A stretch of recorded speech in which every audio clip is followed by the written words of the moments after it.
Hey guys, it's the day after Thanksgiving here in the US, and that means we are getting into the season of cold weather accessories and gift giving for those who like to make things for their loved ones for the holidays.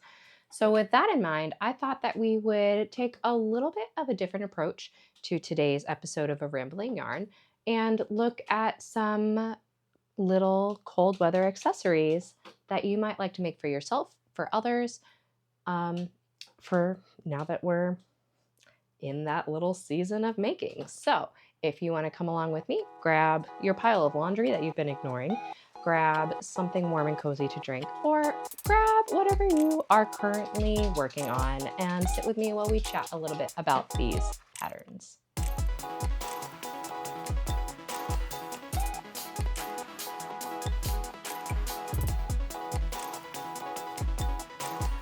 As I said, this is the day after Thanksgiving, so we are getting into the colder seasons. I've never done one of these videos before, but I thought that now would probably be a nice time to kind of go through this in case anybody was looking for any inspiration for these sorts of items. So without further ado, let's dive on in. Everything that I talk about here today can also be found on my Ravelry. I've got it in a little bundle titled Winter Accessories. I will have that linked down in the details. So I will just be talking about why I like these patterns and give you the price of them. And if you think that this is something that you are interested in, you can go ahead and follow the link to the bundle to find all of the details about that specific pattern. So we're going to start with hats, and the first one on my list is the classic ribbed hat by Pearl Soho. The reason why I like this hat, it is, as stated in the title, it is classic. It is like you can't get any more basic, so it will be very simple to work up. You can modify it like this. Like look at how much variation people have done with this. So you could use this for just a solid color, or you could do fun stripes, or you could do half and half, or like the possibilities are endless. So if you need to stash bust, that's also kind of fun. It comes in quite a few sizes, from baby to an adult large. It's available for free, which is just how we like it. Pearl Soho is just a really great resource for a lot of patterns. I've never used their yarn. I've always been a little intimidated price-wise, which may seem a little silly, but I tend to be a lady who errs on the side of frugality. That's just me, but I have heard really awesome things about their yarn and their patterns. If you're looking for something very simple, potato chip knitting, sit down, just kind of go without thinking. And you can make hats for your whole family.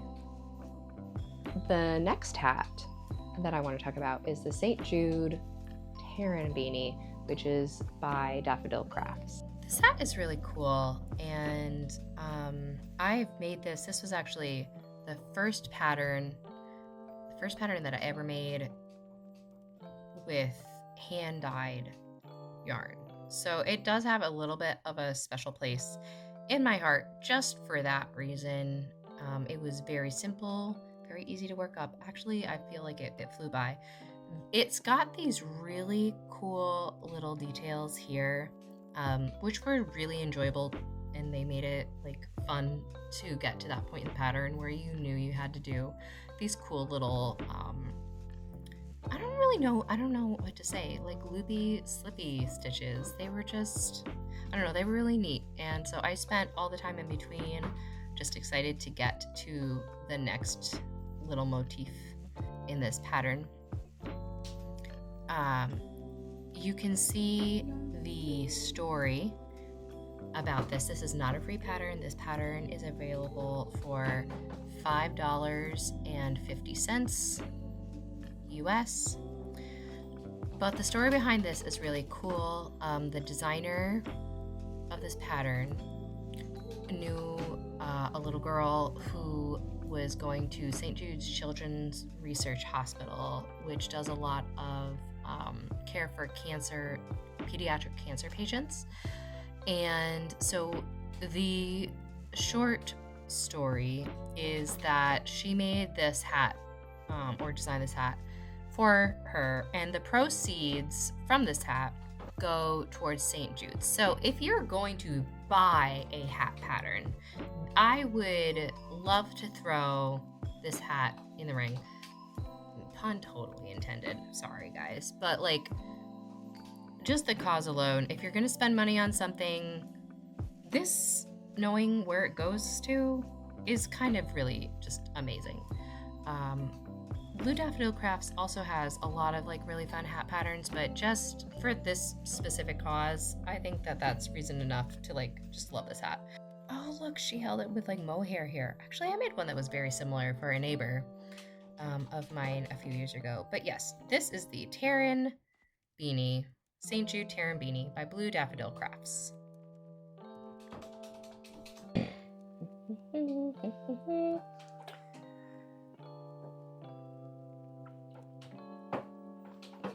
Next, if you're looking for something that is color work, I have the Alpine hat by Caitlin Hunter.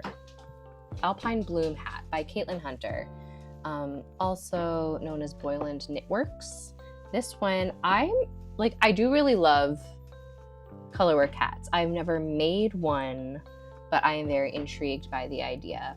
And this was one that while I was scrolling through Ravelry for these patterns, it just stopped me. I really like this pink one, and I am not really a pink person, but something about it just kind of made me go, oh, this is kind of cool. Looks like here she, or whoever knit the sample, has made it in like color changing yarn, which is pretty cool.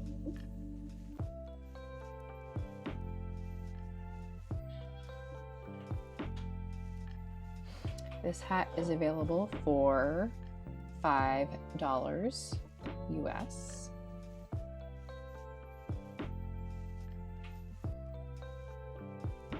And if I'm not mistaken, I don't think I've ever made anything by Caitlin Hunter. But if I'm not mistaken, I think she has kind of a whole Alpine Bloom series of patterns.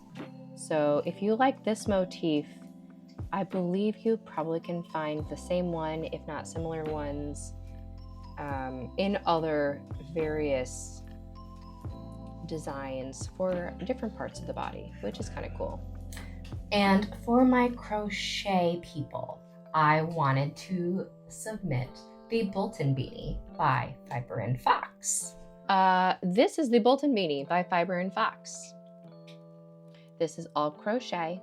It is crocheted in like a ribbed stitch, so it will have that stretch, and it has that specific ribbed look, and it's pretty fantastic. The designer used Lion Brand Heartland, which is very easily accessible. You can buy it at pretty much any of your big box stores. And again, this pattern is also available for $5 US and should work up pretty fast, I would think. I feel like that is one of the benefits to crochet in general, is it, for me at least, I feel like crochet works up a lot faster than knitting, which is always very satisfying. Okay, next I want to talk about the Polaris cowl. I've been joined, this is my cat Pippin. He's a big chonker. He does not need any winter accessories because he has a really great fur coat of his own. So if you hear the sounds of contented rumblings, This is why I could not keep him out any longer. Anyways, the Polaris cowl. This is by Asita Krebs. I believe it is published in English and German. And what caught my eye was, this might sound a little bit silly, but I loved the color. I loved the fact that this was not like a super bright and cheery colorway. This was dark and rich, and it still showed all of this really cool texture that you see in here. And I just thought that that was, I don't know, I just really enjoyed that. Especially I have like a sweater's quantity worth of yarn that is very similar to this color. And I've been trying to figure out what to make with it, and maybe that's a separate video. But also, if anybody has any patterns in mind, like, please shoot that out for me, because I would love your input here. Here's the price. It's seamlessly, it's worked in the round from the bottom up. Love a good seamless pattern. That's always really great. Begins with a twisted ribbing, small star-shaped braids.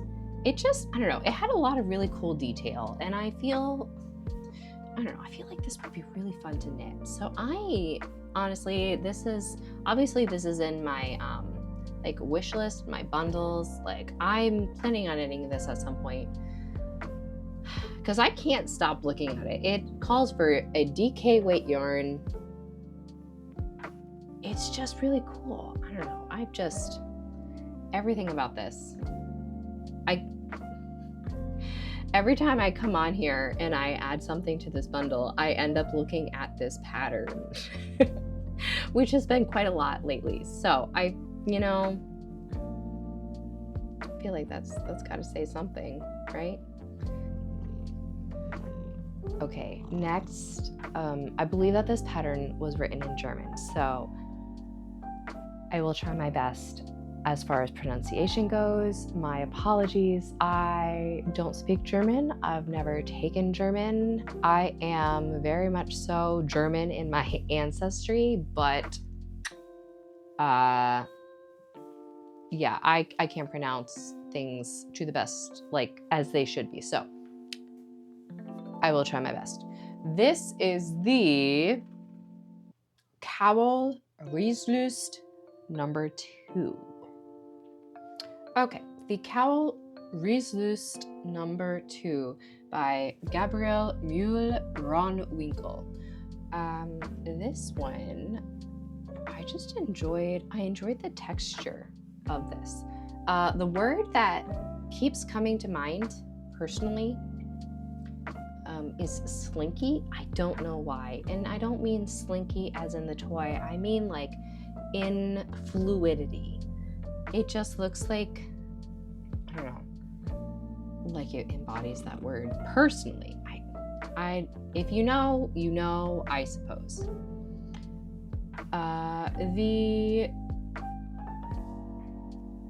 It looks like it's faded here.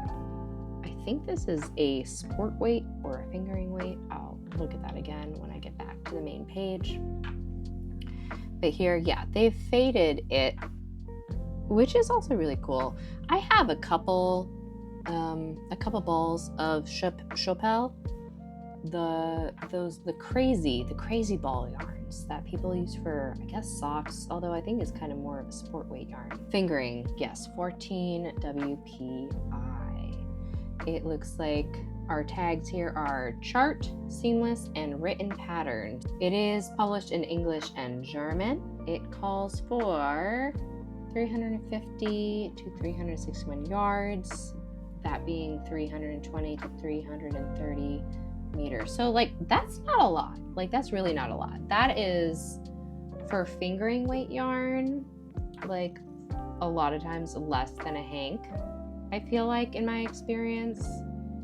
So definitely worth looking at, I think. Just the texture alone has me going, ooh, this is really cool.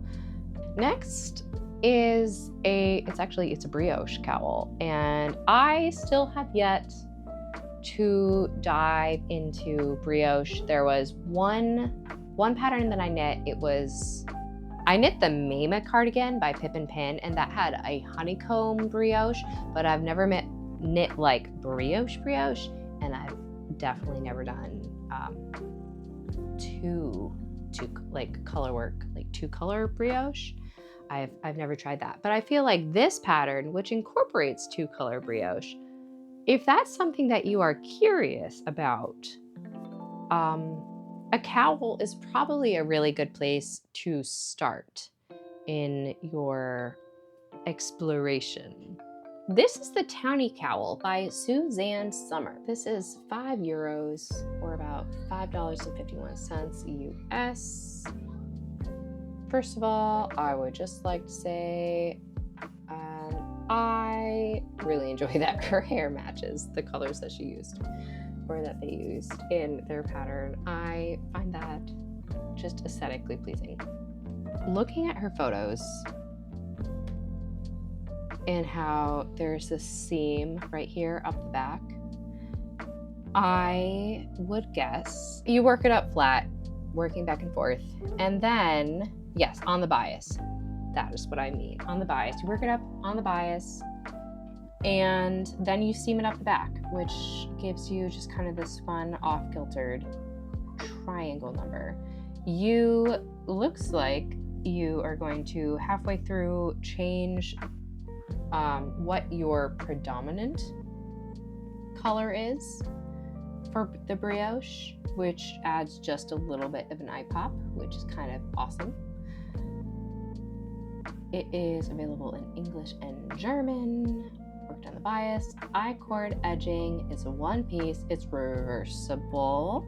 Written pattern. Worked flat. €5. All sorts of awesome. The last cowl that I want to talk about is the One Skein Wonder Cowl, which is also by Fiber and Fox.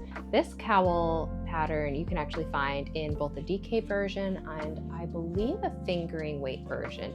And just like its name, this is one of those, like if you have a one-off, like a one-of-a-kind skein in that weight of yarn and you don't know what to do with it because you don't have any more of it, here you go, a cowl. This is, actually I've made this before and it is one of my most worn, winter pieces when I need something really quick. I've only ever knit one shawl, I've crocheted one shawl, and they're great, they're bulky if you're gonna be out like a lot. But I tend to grab cowls when I am running back and forth from my kids' school for drop off and pick up. They fit so well just right underneath your winter coat. I've mentioned before, I live in New England. I am a New Englander, born and raised. I have lived in other places of the US along the East Coast over my adult life, but this is where I am from, and this is where I currently am living. It gets to the negatives, the teens, like it gets cold. Different variations that will fit your needs. That's really great. But also the fact that this only takes one skein of yarn is kind of great. Who among us does not love a one skein pattern? This is again by Fiber and Fox, and you can find this for $6 US. It is written in English, and it's a one size fits most pattern, so it's relatively customizable with its stitch. I don't know, this is one of those patterns that I just really enjoyed the way that the stitch worked up. I believe it's like the bean stitch, the mini bean stitch, and it just was so enjoyable. It just was really easy, slightly mindless once you got your numbers done, and it has enough of a texture to make it interesting, but it also is just really clean looking. Also, I love the purple that she uses in her photos here. It's very, very pretty. But yeah, you can find this pattern written for a DK weight as well as a fingering weight pretty fun. As somebody who has actually made this before, I will say this is one that I actually have yarn in stash that I am planning on making it again with. It's made from the bottom up. It's in the round. You don't have to seam anything. It's all one piece. It was very straightforward. The pattern was written very well, and I definitely plan on making another one. I've got a couple of one-off, one-of-a-kind colorways that I am saving for this particular pattern. Mittens. Of course, the first one on my list, as with probably anybody that you're going to talk to, The World's Simplest Mittens by Tin Can Knits. This pattern has it all. We will not spend a lot of time on this because there's not like a whole lot to say, and I mean that in the best way. This pattern, the sizes range from like infant to large adults, and it's kind of a choose your own adventure pattern. And when I say that, I mean you can knit it in whatever size you want, and it has the directions for whatever size yarn that you pretty much have in your possession that you would be wanting to knit with. So like from fingering to chunky weight yarn. And here we have it. Yeah, this is your basic, like if you have never knit mittens before, or you've knit them a million times, this is like the base pattern that I would recommend. Any yarn weight that you could pretty much imagine for any size that you could imagine. The numbers are here, they're easy. The pattern, super simple and straightforward. The only thing that I would say when it comes to this pattern, this is my personal modification. When I get to the point where you need to decrease and bind off, I do the Kitchener stitch. That's the only modification that I think I've ever really made to this pattern. I just prefer having it straight across rather than kind of puckered at the top. That being said, excellent for beginners, excellent for just anybody who wants a very simple, clean mitten. Perfect chef's kiss. Next up, we have the Snowdrift Mittens by Wool and Pine Designs. This is a cabled pattern. I haven't knit this one, and I think I do own the pattern, but I also own yarn that isn't exactly the yarn weight that it calls for, but I can't stop thinking about that particular yarn in this pattern, and so I will probably have to figure something out and make it happen. Snowdrift Mittens by Wool and Pine. $5 US. This just, I can't. I have had this in my brain for a while. I believe this is a worsted weight pattern. It's cabled. It looks relatively simple. It's just dreamy. That's really all I can say about it. Is it looks really dreamy. And for those of you who like a good kind of heftier mitten with a cabled sign, so slightly on the more advanced side, I suppose, or adventurous beginner, this would be something to consider, I would think.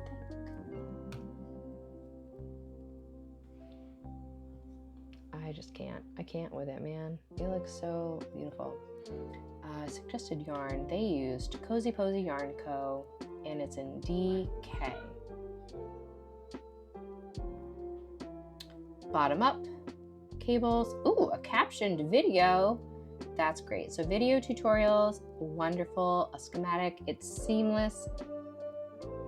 It's in the round. It's a written pattern. $5, guys.